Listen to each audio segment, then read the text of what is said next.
Magandang buhay sa lahat. Liza Soberano, Part 2 interview with Direk Tonet and Sir JP sa podcast. Sobrang laugh trip at ang sarap makakwentuhan si Liza Soberano. Jolly at kalog din ito. Nalaman natin ang morning routine ni Hopi. Ang experience niya, ang witty talaga. Pinuri din ni Hopi ang kanyang boyfriend na si Ken. Ayon kay Hopi, magaling talaga si Ken umacting. Isa din yun, kaya napaiyak si Direk Cathy sa scene nila sa Forevermore. Masarap talagang pakinggan at panoorin si Liza Soberano.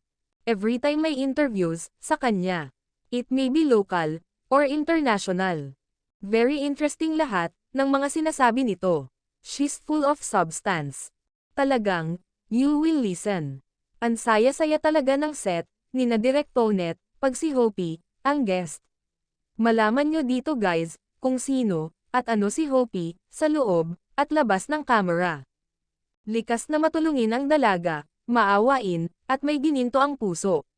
Ayon pa kay Sir JP, si Liza may advocacy, umaarte, ngayon nagdidirect na, tapos maganda pa.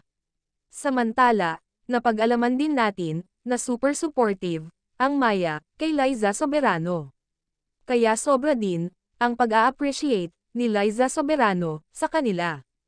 Panoorin nyo ng buo guys ang podcast ni na Direk Tonet, Sir JP, with Liza Soberano.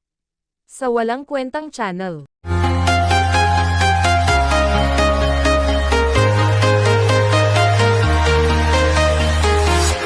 I'm walking alone.